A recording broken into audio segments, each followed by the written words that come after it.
It's good to be back in Rochester and sit and talk with you.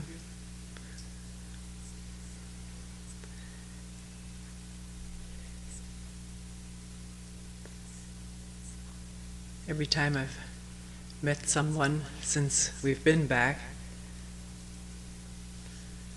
the person or persons would ask, how was it in Germany? So I'll say a few words.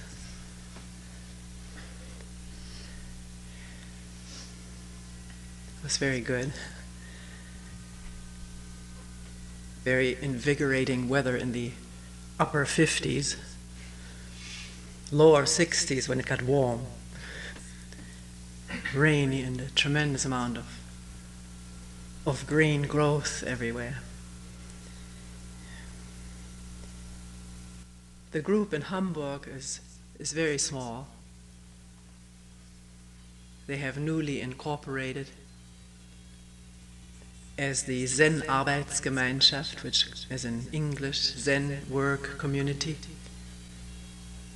Just a handful of people who organize are coming over once a year for a retreat. And this time, two or three people who particularly, I don't want to say impressed, who feel very acutely the urgency of this work that we're doing and want to make it known to people, organize the workshop which took place in the halls of the headquarters of the Lutheran community of Hamburg. And 70 people came to this workshop, which amazed all of us. And there were so many questions asked that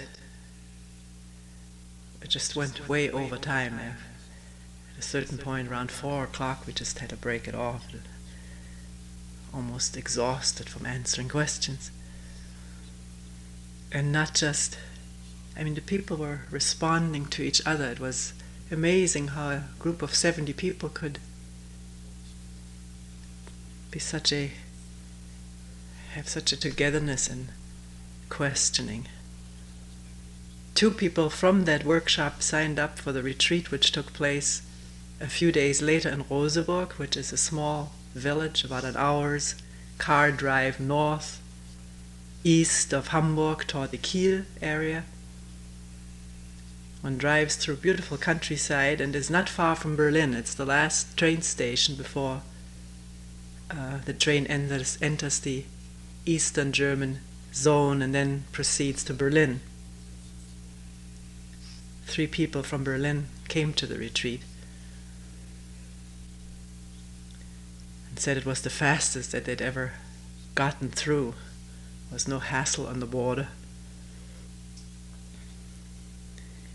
This estate in which the retreat was held belongs to a Buddhist group which rents the estate out to anyone who wishes to hold a retreat or therapeutic seminar. It has beautiful wooded areas and meadows, little algae-covered creek and pond. And then you can take walks away from the estate and through the fields and woods, along a canal. It's a very, very beautiful, quiet environment. I believe there were 36 people in all. Small group. For over there, a very large group. Here, when we have 36 people, we think it's a small group.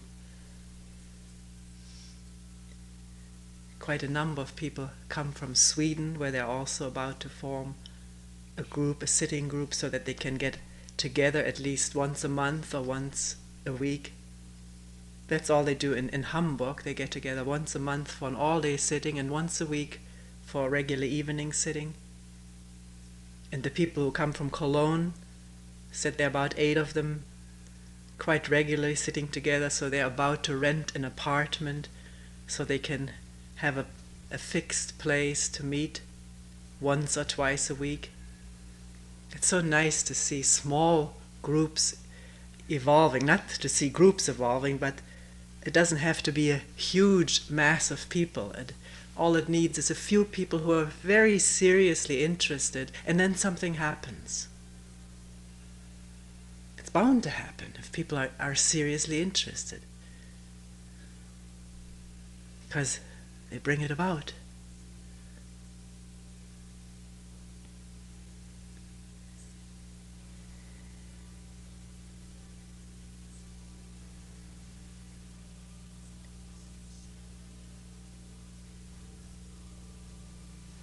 The two persons who administer the retreat house are, one is a Zen Buddhist, the other one is a Theravadan, an ex-monk who is now administering the place there with a woman, and both of them came to all the talks and to some of the sittings. So did another ex-Theravadan monk who also lives there, gives lectures normally. He came to the talks, and also two people from the village, the lady who comes and does the cleaning and helps with the cooking. She said, it's the first seminar I've ever attended, and she said, I liked it. And then an old lady from the village also came to every talk. She was renting a room, giving a room to one of the people of the retreat who had no room left. 35 or 36 is the capacity there. Actually, as Sally Fox, who accompanied me, we went there together. As she remarked, the quarters are very luxurious compared to what we will have in Springwater. There are rugs in each room and running water. And in each room has a couple easy chairs and a table.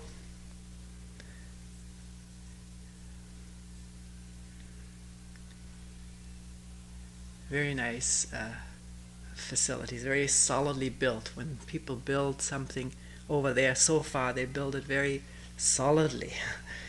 You feel it'll stand for hundreds of years. The sitting hall, which was built just a few years ago, finished, has a very tall ceiling, sort of a cathedral ceiling with clear story, something that we will have out at the land, we hope. We can afford the windows. And it gave a marvelous feeling, the high ceiling and the light from above, a feeling of space. And it was incredibly quiet. At times there was just the rustling of the leaves, and the rain that was almost always falling on the leaves and roof was the only sound that came out of the silence.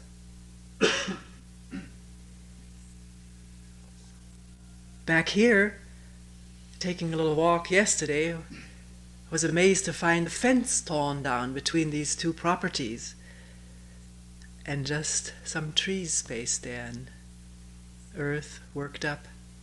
It's an incredible feeling to have that old fence gone. It was not a beauty to behold. That's what happens to fences. They become old and rotten, and they accumulate incredible amounts of debris because the wind can sweep right through, carries the debris with it, and it gets stuck and accumulates at the fence.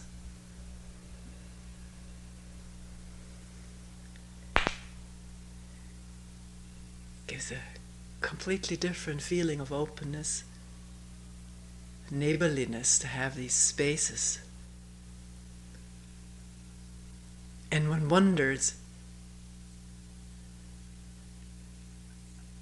about the fences that all of us live in. Unbeknownst or beknownst, often beknownst after the fact, after they start irritating or acting, in which we live. We live surrounded by fences, individually and as groups. and organizations and countries. And these fences, just as that old fence out there, apart from the fact that it always rots and has to be maintained and painted over and re-established and fixed to remain a fence, an effective fence, also accumulates debris.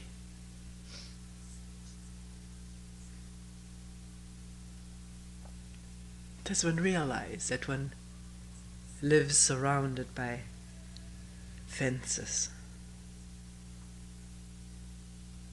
And does one begin to question why, and observe it, how it functions, why one needs it, withdraws behind it, and what it does, how it separates, gives some feeling of security to live behind a fence. The fence of defense.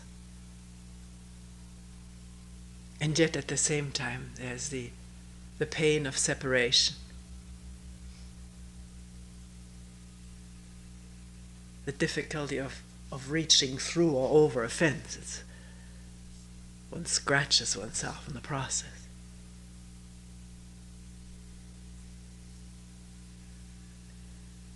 Can one observe this in one's daily life, at home, at the office, at work?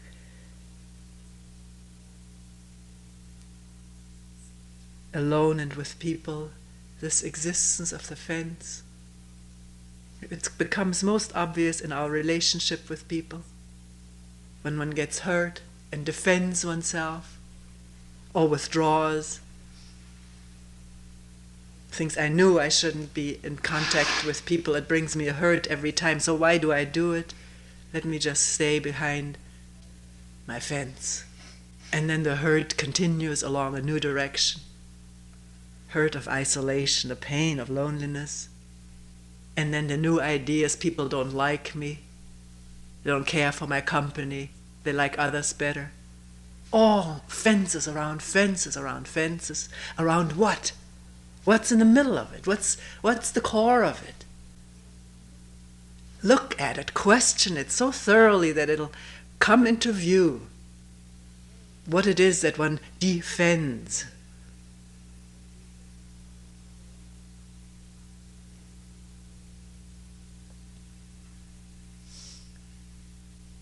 See and test it out for yourself if it isn't always an image of oneself, who one is, what one is, would like to be,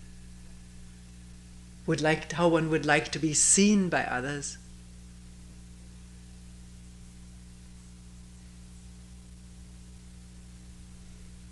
How one doesn't want to be seen by others.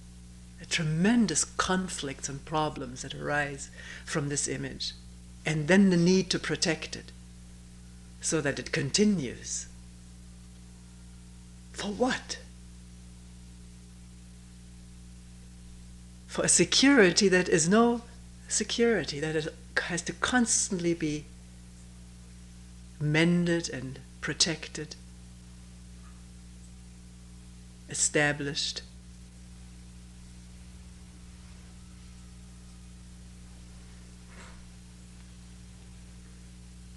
What breaks down a fence? What takes a fence down? Obliterates it. So that there's space, there's no debris accumulating. Debris here meaning memories of what you said, what you did to me, how you treated me, or what you once were to me, and now you aren't anymore, and the pain of it and the anger over it. Always these subtle and gross senses of urgencies or impulses to revenge. If you did this to me, I can do it to you or to someone else, because after all, I'm treated this way, so why should I treat someone else different? This is the debris of fences. And it it accumulates unless the fence is down and the whole thing just blows away with a gust of wind. Wind being the insight into all of that, the attention and awareness, which has no fence, it has no defense. It's open, vulnerable, clear, unprotected, has no aim in mind other than seeing what is.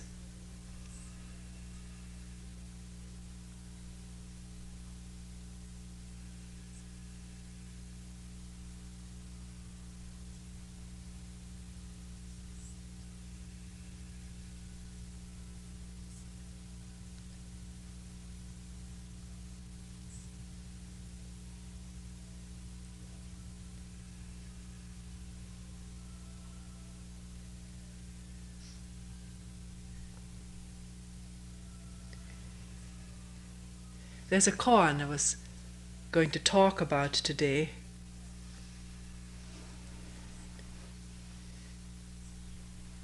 Has different translations, we'll pick out something.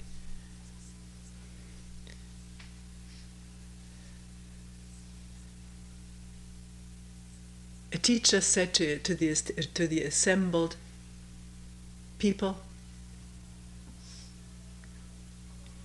if one particle of dust is raised, the state comes into being.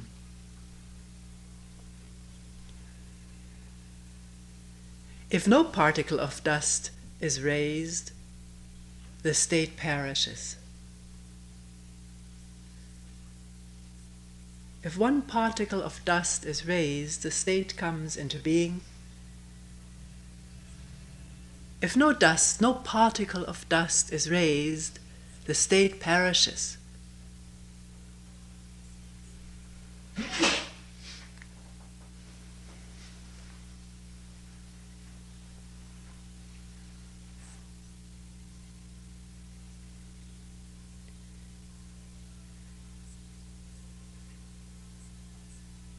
In listening to a statement like this,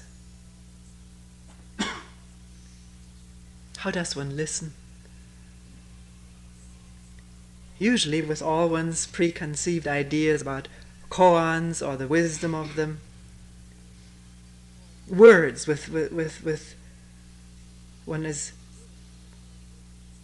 has already a set way of listening. Can that be put aside? Word koan put aside. That they're hard to understand or easy to understand, or what it takes, all of that, put it aside and just to listen as a child, freshly to.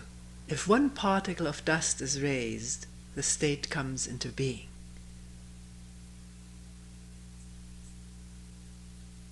If it's not raised, the state perishes or does not come into being. Can also say.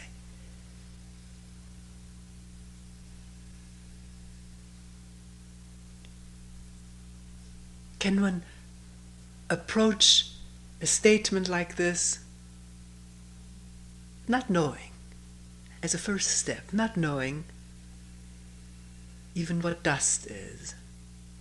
Because we have an idea of what dust is, and we can picture sort of the top of a black grand piano covered with some white stuff, and what goes with a finger through it, sort of a trace. And one looks at the finger and it's sort of grayish, beige.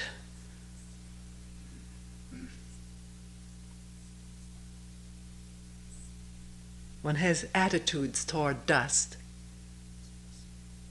from the past. All our attitudes are from the past. Even though they're manifesting in the present, they've all been formed in the past. One may hate dust, and the moment one sees it, wipe it away with a fury to bring out the shininess of the polish of whatever's underneath. Or One may have been hassled and nagged by parents to dust one's room, so one rebels against it and leaves the dust.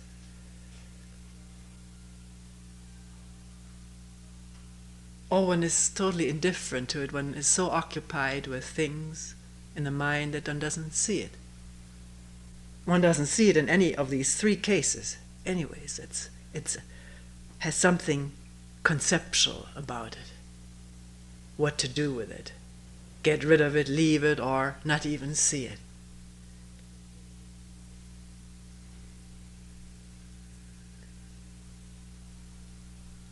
I really don't know what dust is and where it comes from. Sometimes one wonders where it comes from. And just dusted something yesterday, there's this fine film again of particles.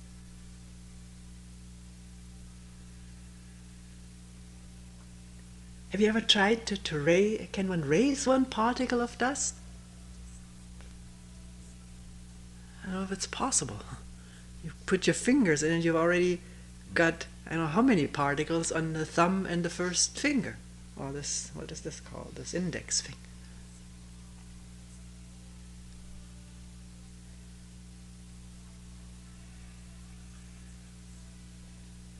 Certainly one particle of dust is tiny, small.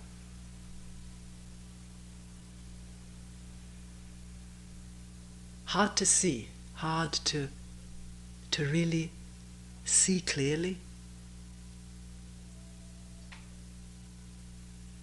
Sometimes it's said 1 grain of sand. One can picture a little bit more simple, picking up 1 grain of sand, even though there you probably have all kinds of sand grains on your fingertips.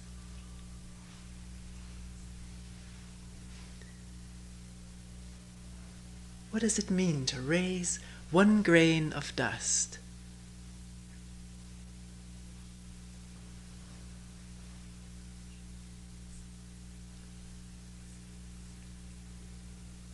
Is it just talking objectively about picking up something?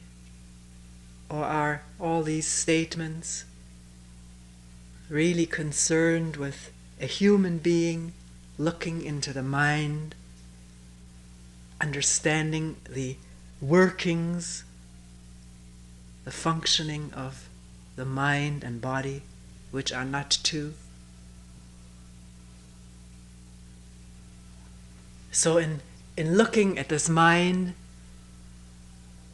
this human mind of ours, which is so alike for me and you and them and us and all of us, what is 1 grain of dust arising? What arises, and no matter whether it goes or is wiped away, there it is again, the next moment, covering.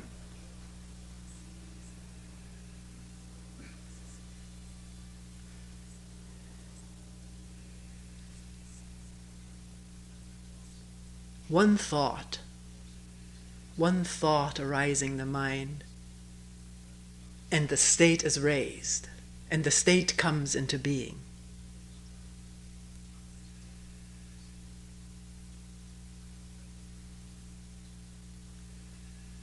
One angry thought, and the whole state of anger comes into being in oneself throughout the body.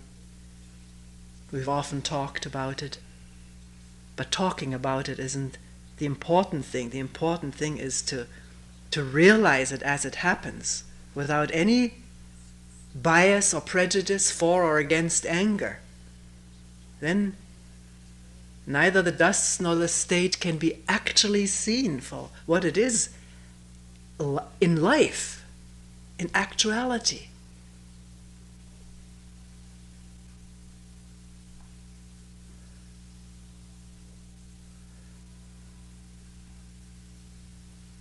Physically, the imbalance, the out of balanceness, one may shake, one is narrowed down,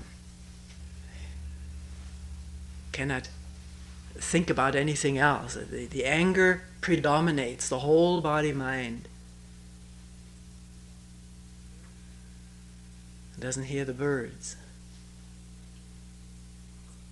doesn't even see clearly the person who provoked that anger by a statement that he or she made about one.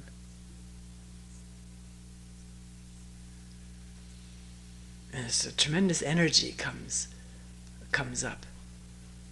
Energy that wants to shout or smash, hurt, assert.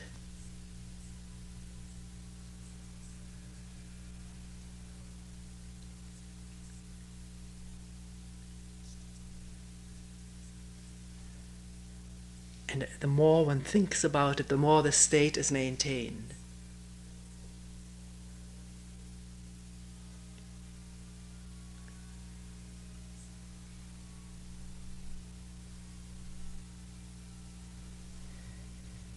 When at the instant that anger inundates the body-mind, can there be the emergence of attention?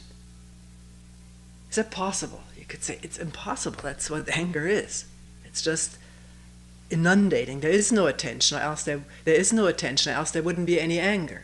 But this is coming with intellectual arguments. One must ask this question: is it possible that there be attention in the midst of anger at any one point, before, during, or after? And is that attention dust?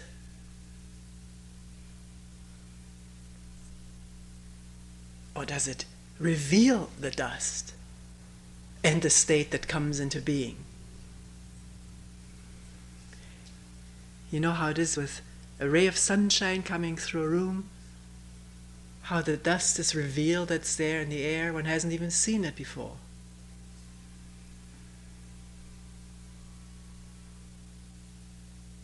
One time, I was present when someone demonstrated a laser beam.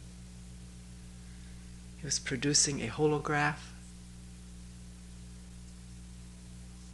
which is an amazing thing. It's a laser beam going through what looks a plain sheet of glass, but this sheet has an emulsion in it. I can't explain it scientifically. I don't understand it. And the beam passing to this glass produced in the middle of the room the three-dimensional picture of a frog. There it was sitting in the middle of the room. Had nothing to do with the glass. There it was. You felt you could grab it.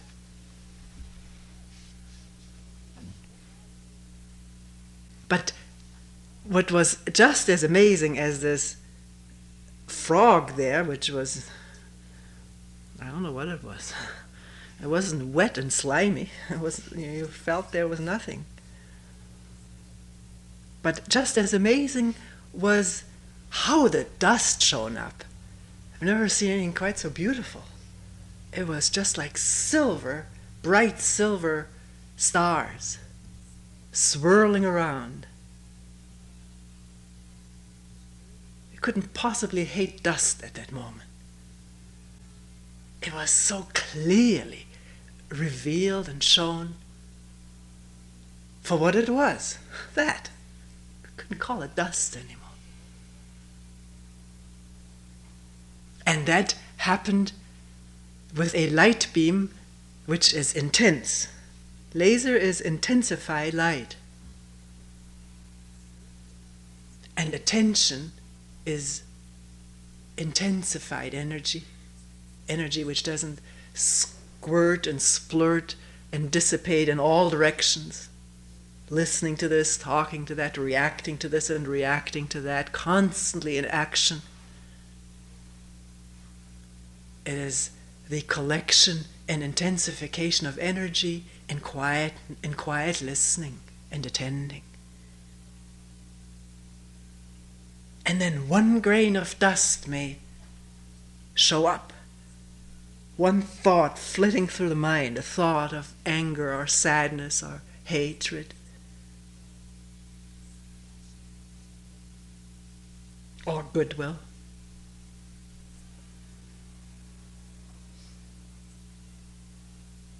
Actually, if the attention is intense, the state may not come into being. It may stop right then and there. It may arise a little bit because we are connected. We are a wired system. Many different analogies can be given, none of which I really understand very thoroughly. Neither electricity nor electronics, programming, but the fact that we are programmed or wired can be experienced. You don't have to understand it scientifically, the analogy. That can be seen. At the moment somebody says something, boom, there's the reaction. Because there's no attention at that moment. We're just living within that wired system of memories which determine our present responses. What a shame. Do you see what a shame that is? To respond to an entirely new and fresh situation right now with something old, outdated. And yet we do it all the time. What a waste.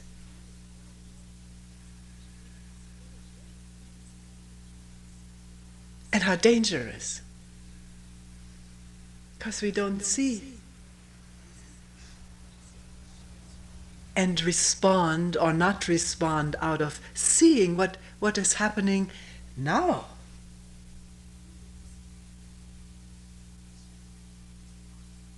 So one may have to watch how one uses energy, not already with the aim, I'm going to collect it so I can. Then one is already on a new program, new wiring taking place. Can it come out of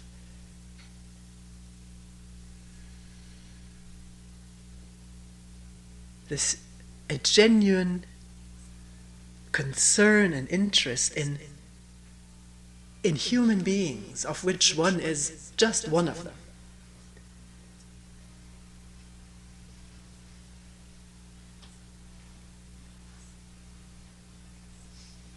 Observing not just inwardly what we talked about, the constant immediate reactions,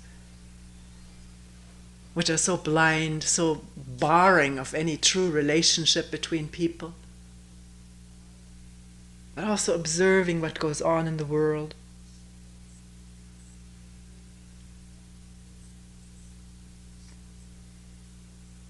Because that is so related to how we relate to each other on this small scale. It was interesting, in the retreat in Germany there was one man. He was one who had come from the workshop directly. Came for a long weekend, he had no more time. He was a professor and scholar, he was a linguist, an older man. Just by looking at him you could see the erudition, the depth of having thought a lot, very fine, educated mind.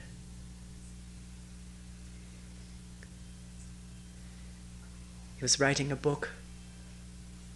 They had taken this time off to come to this retreat, to the weekend.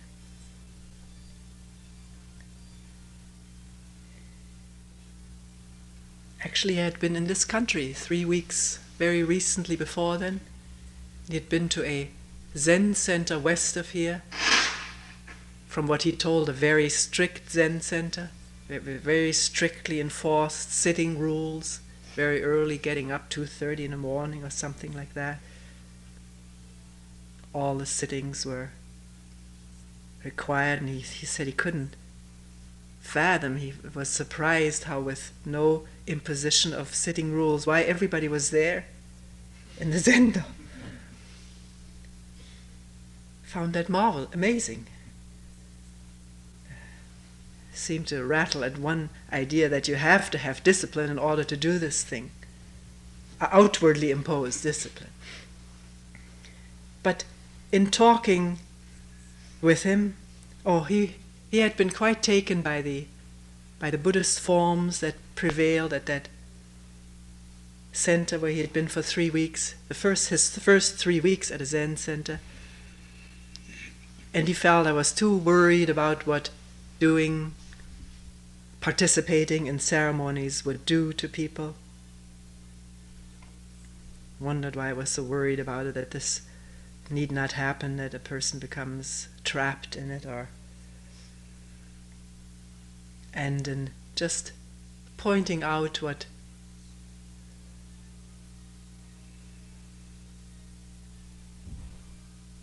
motivates people right at this moment to shoot at each other, invade each other, kill each other, struggle and contend with each other, how much religious division is involved.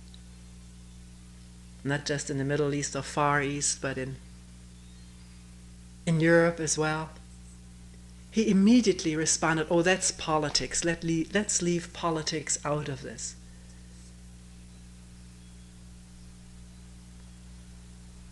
A response that was so predominant among the scientists in Germany.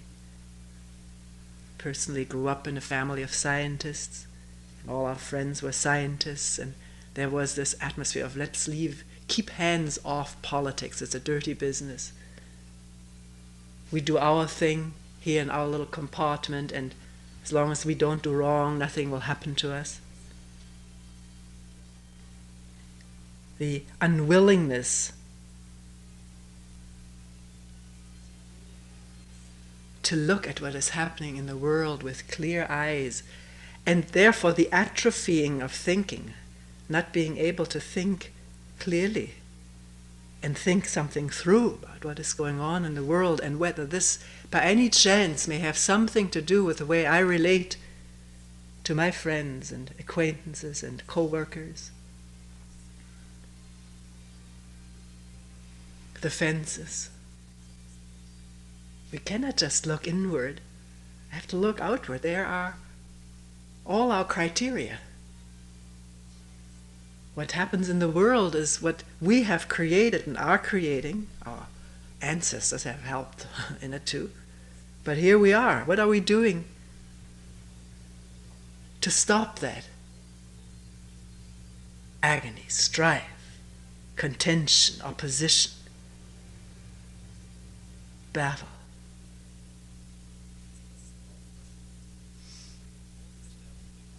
I don't mean joining an organization that stands for peace. We can do that, but what is there peace in myself?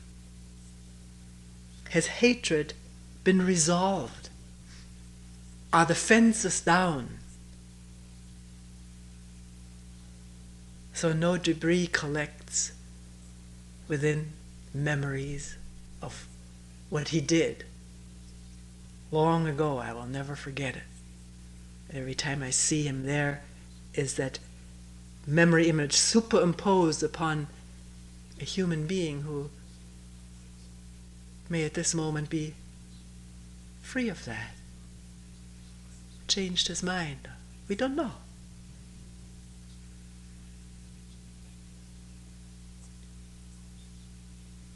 So in talking to the professor and mentioning nationalism, he immediately reacted to that too. He says, we're not nationalistic in our little country. Our country is small. How can you so quickly say that? All you need to do is watch the Olympics last week, was it? It was one orgy of nationalism. There were other things going on, but I was told that, or it was announced that there were not enough flags. It was one business that was booming, was the flag business.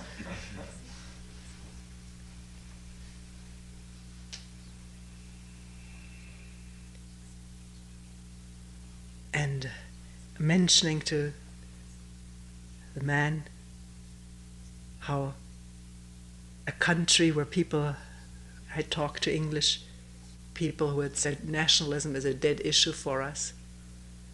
It was at a time when then nothing was happening, and then the Falkland Island was invaded, and the big, how do you call those ships? Warships went out, and there were television scenes of people just waving these little English flags, waving on to the boys, and the boys waving back. And then you saw a scene in Argentina, same flags waving for the boys.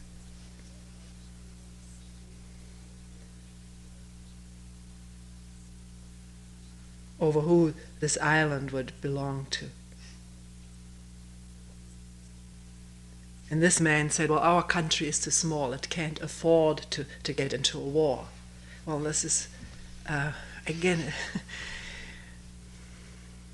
is one done with nationalism? That's a very significant question to ask. You may think, why is she harping on this all the time?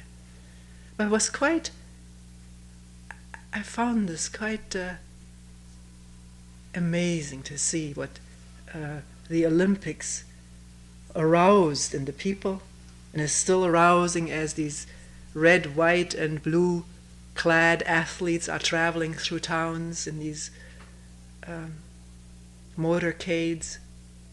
Actually, at the moment when one of them just runs, and there was such beautiful running, it was just beyond any comprehension how anybody can run so fast and so beautiful. There was just that, and often surprised that they had won. And then little by little comes the stuff. Running around for minutes with a flag around the Colosseum there. Why does this have to be associated with now the country? And then everybody feels good. It gives a boost to America. Why does America need a boost? Boost for what or against what? And now they have Olympic Games in Moscow where all these red flags are being waved and saying we can do it really one better. All this constant competition and comparison and rivalry going on. And where is human relationship in that, and understanding that one is even willing to look at that as it happens in oneself as one watches this, when the flag goes up and the national anthem is played and the tears start rolling and the emotions. What is that? And what does it do? What does it do when there's a call to arms to defend this beautiful country?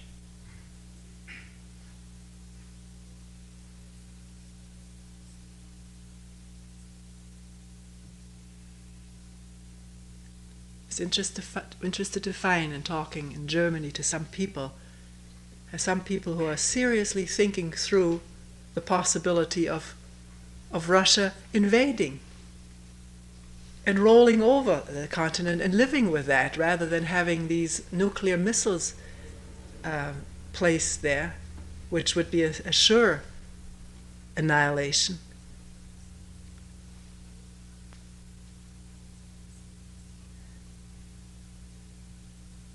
And how far does one's peacefulness and pacifism go? Up to a fence, but within this fence, then I'll defend.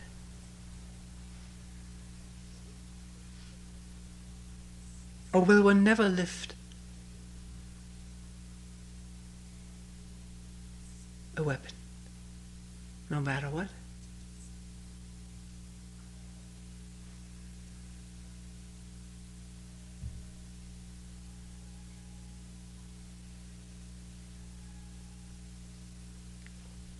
By which I'm not saying you should or you shouldn't. One has to ask oneself these questions and think them through all the way, not stop at the fences. Or to see that one does.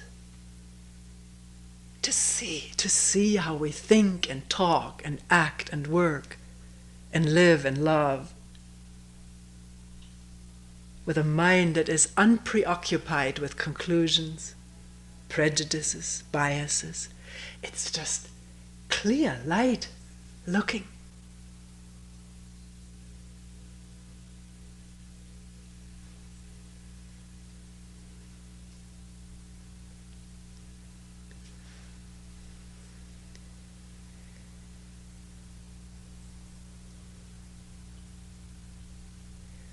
There's an interesting interpretation of this koan.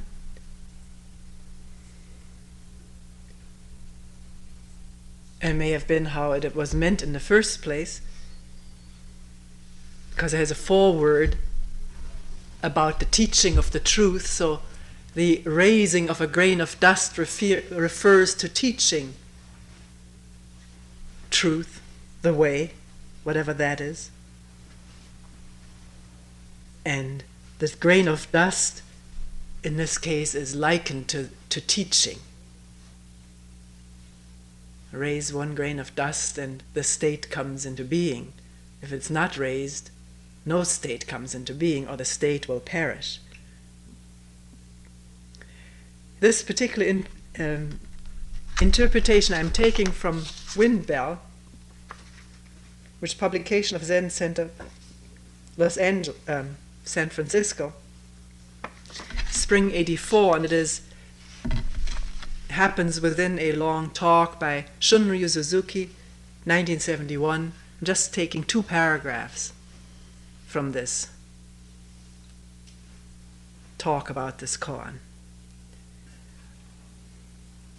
And he says here, to pick up a speck of dust means to do something like start a Zen group or Zendo somewhere. I'm leaving a few things out of this paragraph which are irrelevant. To pick up a speck of dust means to do something like start a Zen group or a Zendo somewhere. But he, meaning the teacher who's quoted, but he didn't say it just that way. He said just to pick up a speck of dust. In the great universe, to start a Zendo, or some sitting group, is just to pick up a speck of dust. Not a big thing.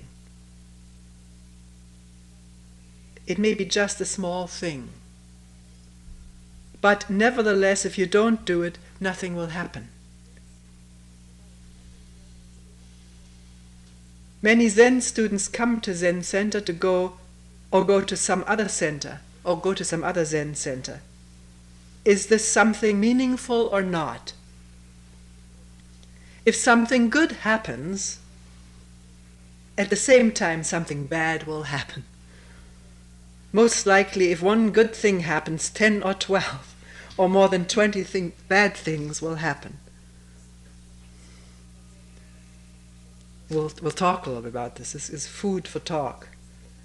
So we should think, when we pick up a speck of dust, whether it is a good or a bad thing to do.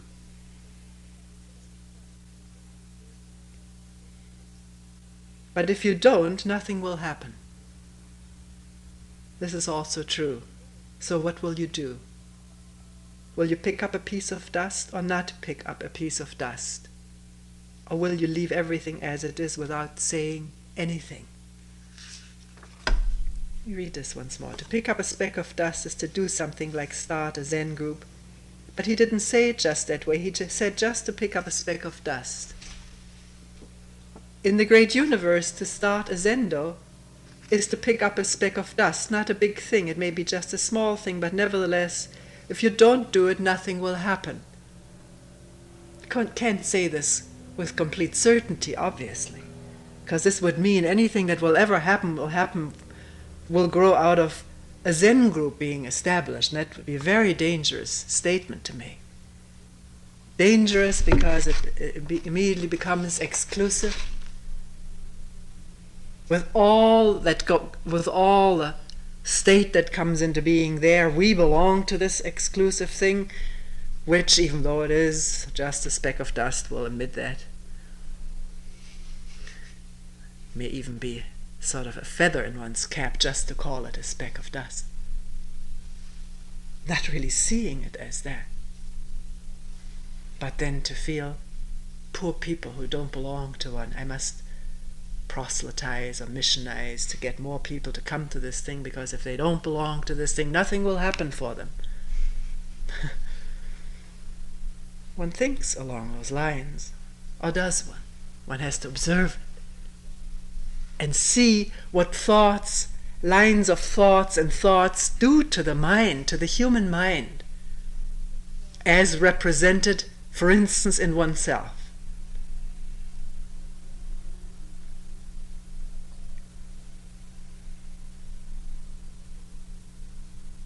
So what one person at the workshop said, because we had made an announcement that the center is not associated with any religion or Buddhism.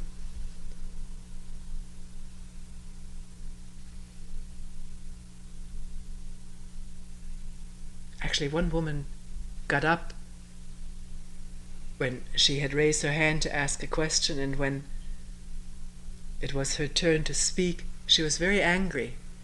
And she said, "Why did nobody inform me that this workshop was not about Buddhism? I came here to learn about Buddhism. I've just read the 3 pillars of Zen." And with that she walked out and demanded very loudly to get her money back, which was refunded to her. And the man whom she had called had said he'd never indicated that this was. Well, at any rate, we did announce that we were not associated with any religious system, ceremonies, whatever. And one other person who is the head of the Buddhist Society of Hamburg said, "Why do you announce with what sounded a certain pride that you're not a Buddhist association? With that you just become a non-Buddhist association, which is the same thing if you are attached to that." And that was good to bring that up. And we wondered, how had we announced it? Maybe the announcement had been a little edgy, or was at least open to this kind of interpretation, so it was good to bring it up. Yes, you're right. If you think now you're something special because you're not associated with religion, then as long as you make something out of yourself, which you identify with as being that, then the same thing happens. You're isolated, separate, and have this fence with debris collection.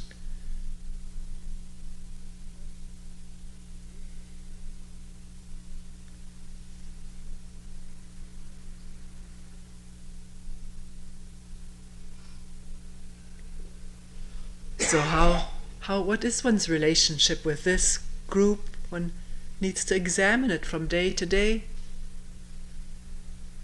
Is it something one becomes attached to, holds on to, as being part of one's identity, one's image, as being a member of this? All images are the source of division, hurt, sorrow, pride, separation. All images of oneself as being this or belonging to that.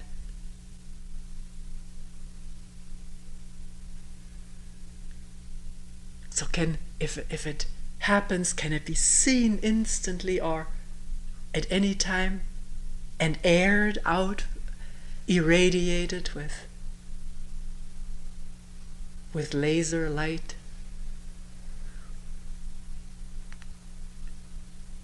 It doesn't have to be laser light, it can be a candle, flashlight. Main thing, it is seen, so it doesn't fester and grow and accumulate more images and more separation and more attachment. So that if one doesn't have it, one day one feels lost, falling apart. Which is a good time. At any time is a good time. It's a good speck of dust to pick up and look at. Having lost something or someone. And seeing this tremendous iceberg of attachment, of which one only saw the little tip showing above the water before, and now one is confronted with this enormous mass of attachment.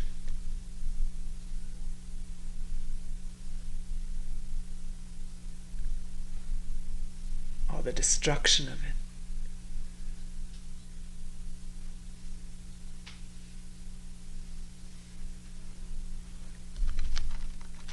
Here, many Zen students come to Zen center or go to some other Zen center. Is this something meaningful or not?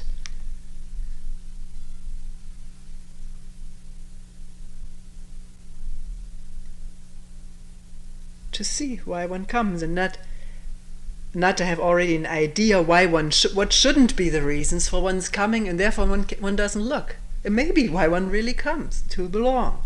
To see it honestly. There may be underneath it, there may be more. But if one has ideas of why one comes and has this all verbalized to oneself, intellectualized, then one lives with those ideas and has a hypocritical state in effect, which is contradictory and conflicting within and without. So to peel off the layers and question and think it through and look, have insight into which happens if one questions the thing and therefore observes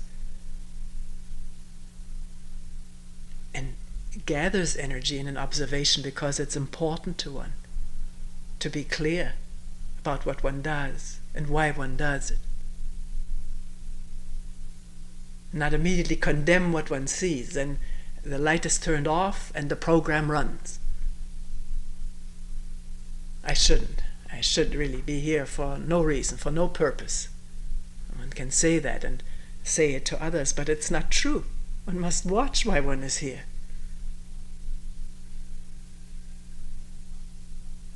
And maybe in the watching a new state comes into being.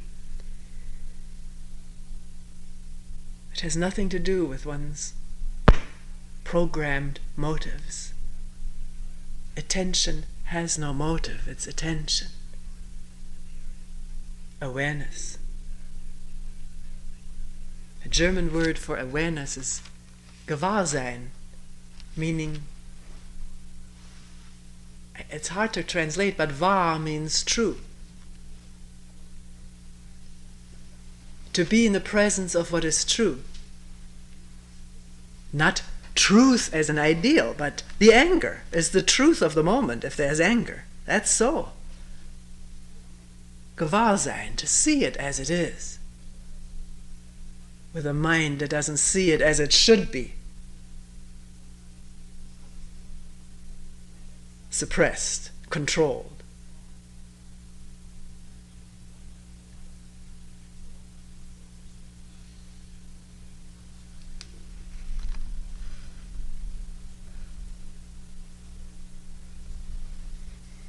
If something good happens, Suzuki says, at the same time something bad will happen.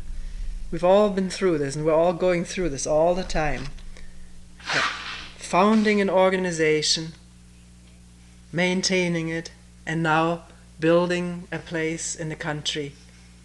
Something good will happen, 10 or 20 bad things will happen, he says.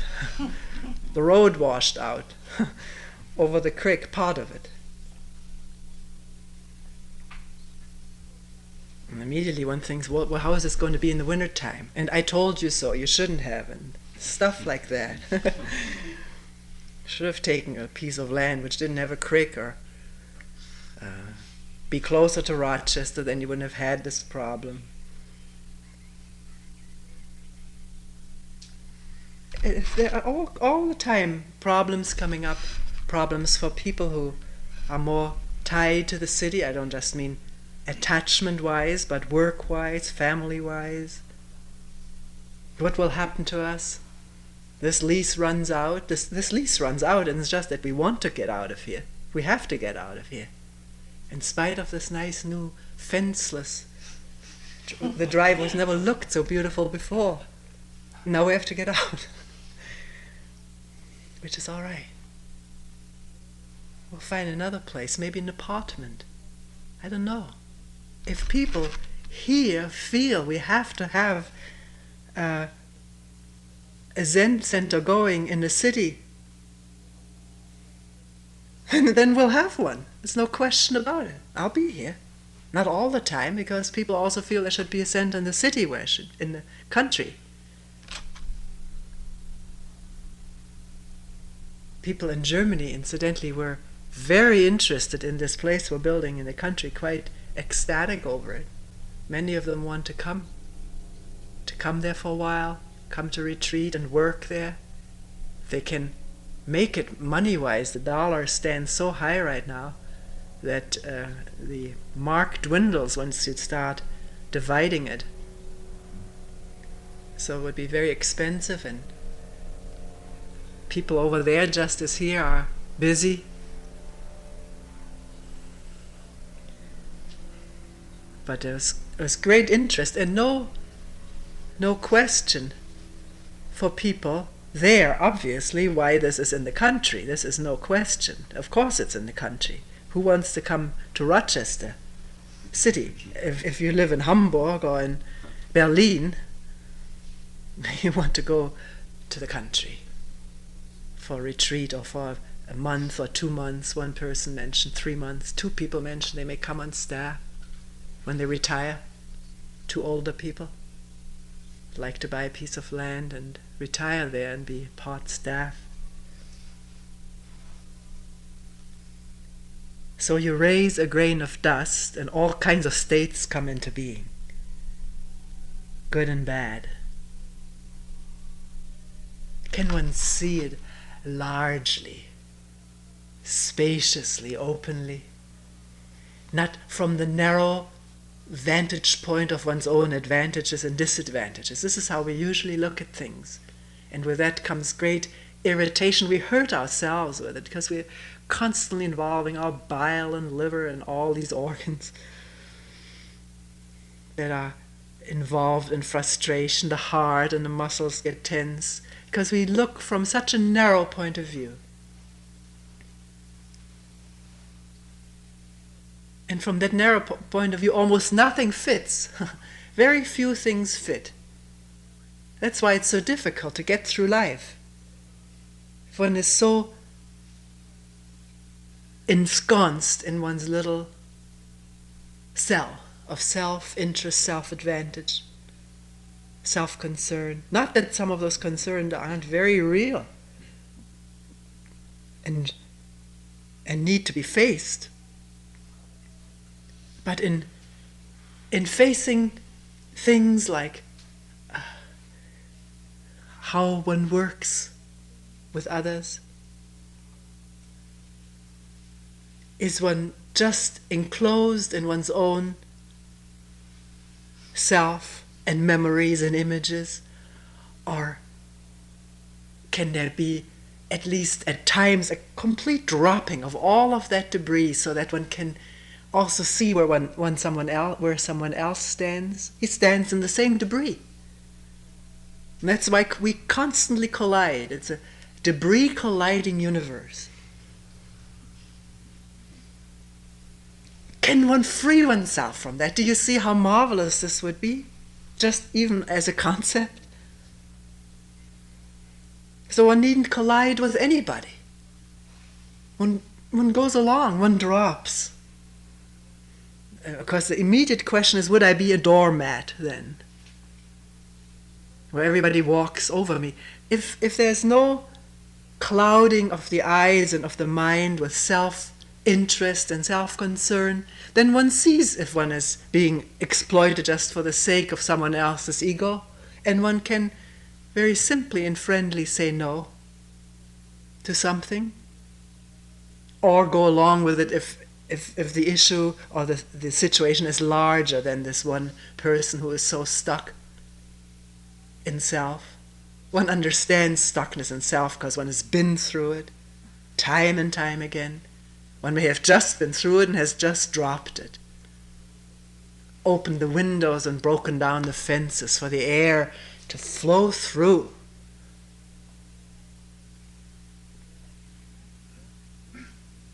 Then we can always get back together on this new base of no self.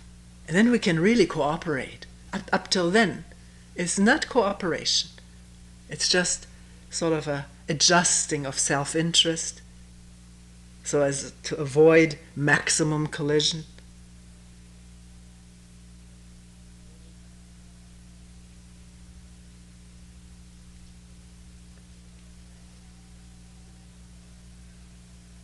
This dropping of self has been used heavily in religions and has been exploited heavily by religious disciplines, not just the religious disciplines, also ideological disciplines. I remember in Germany going to school, there were these plaques in frames like pictures. One of them said, "You are nothing, your state is everything." On the staircase hung, it was sort of like embroidered. How do you call those things? Samplers here? There was another sample which said, "The benefit of the community goes before the benefit of the individual." So we were constantly plastered with these slogans, and one developed the idea of self-abnegation and serving the state, being for the community, and this is often used consciously or unconsciously by religious disciplines, often for the benefit of the elite, the hierarchy,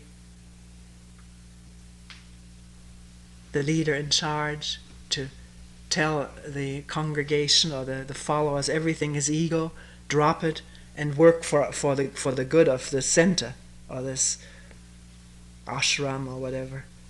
And people put in enormous amounts of work, thinking some benefit will accrue from this self-abnegation, but nothing is seen in that.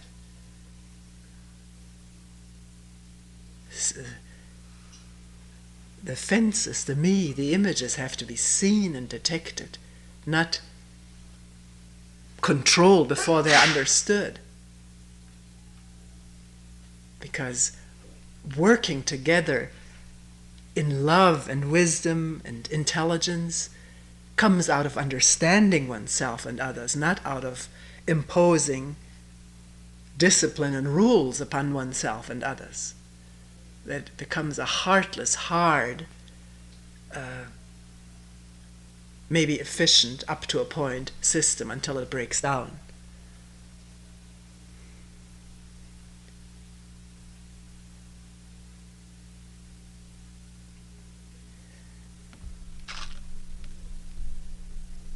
So we should think, says Suzuki, when we pick up a speck of dust, whether it is a good or a bad thing to do. Not just thinking, of course, but seeing it for what it is.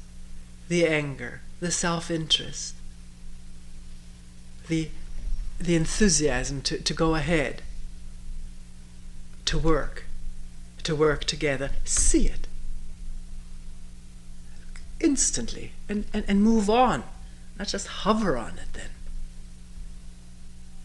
The next moment is there, fresh, uncontaminated, if we don't contaminate it with all our past reactions, or being stuck to the last moment, having seen something good or bad, becomes a thing. Seeing blows like the wind.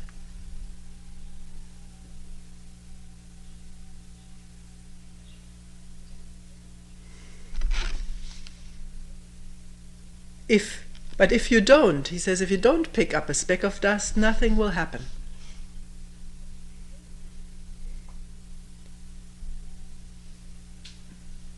So often people get the idea, particularly if they're religiously concerned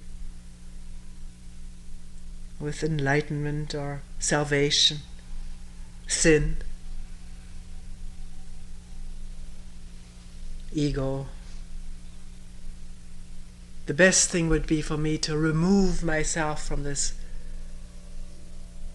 whole world of temptations and exploitation and conforming and going along and following. Remove myself someplace and live alone, meditate alone, and then purity will come into being.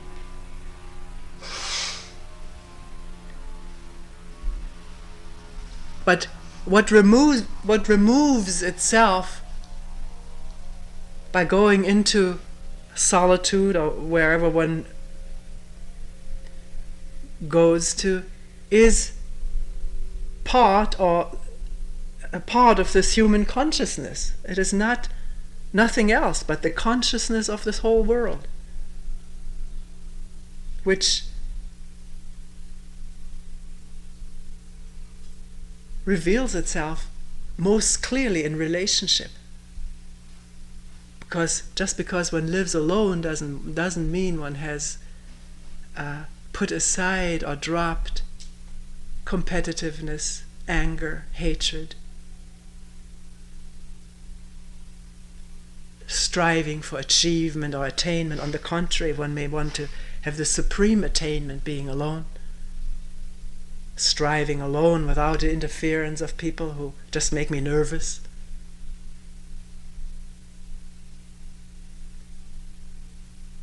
So this whole spectrum, the whole panorama of the human mind and consciousness comes into light when we relate to each other, when we work with each other. In the family, at work, in small spaces. I'm not saying now, therefore, one must put oneself into stressful situations. It is an idea. One must nothing. Just pointing out that, don't have to point it out, you know all that is triggered in relationship. Then does one say, horrors, I want to get away from people?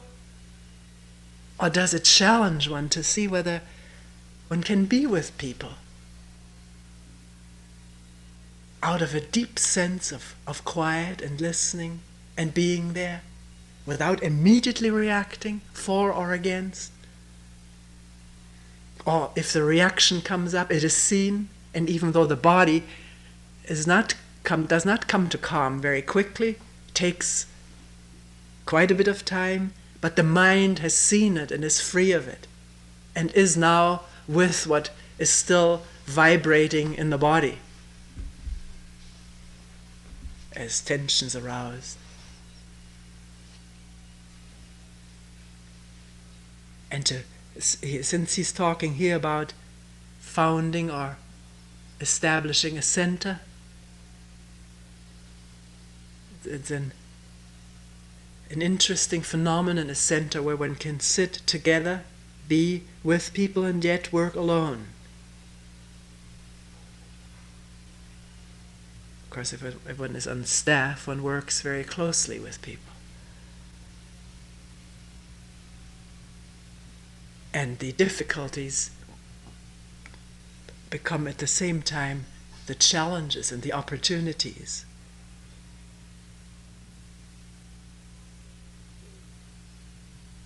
To approach this whole thing, not from a small base, but from a vast wholeness of no for or against. Just seeing it all as it unfolds. Is that humanly possible?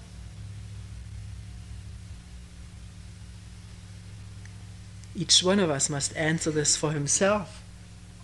If one sees how important the question is, one will answer it. Because if we here on the small scale in our family, among our co-workers, in the store, or at the doctor's office, in the hospital, wherever, if we can't truly cooperate on the smallest scale, just here, Not I'm not going to cooperate if he or she doesn't cooperate. Then it's already awry. Can only take a responsibility for here. But if it can't happen here, it can happen nowhere. But if it can happen here, then it can happen everywhere. Because each human being is a human being. Alike in all the problems and all the opportunities.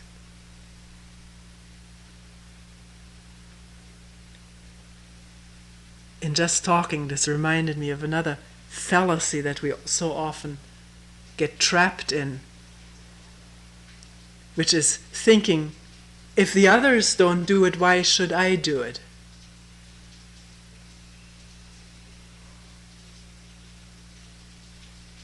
The others don't pick up debris in a park, why should I? I can drop mine too.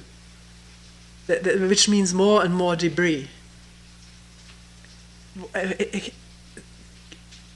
Can one see when this type of thinking wants to take over the mind, and not let it take over the mind, but to see that it's a fallacy. It's a fallacy of thinking. Because if everybody thought this way, then there could never be any picking up of dust. The other fallacy of thinking is, just because I do it won't do much good, because nobody else does it. One doesn't know.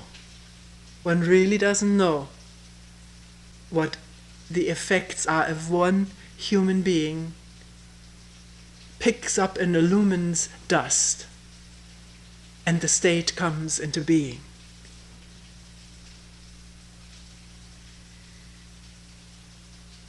We don't know.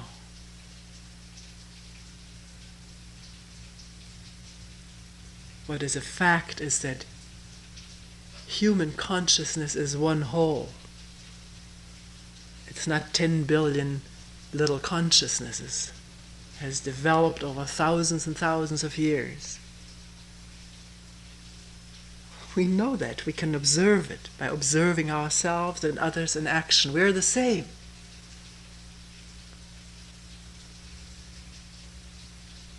So what happens when one human being picks up a speck of dust, sees it, and the state that comes into being?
Let us end here for today.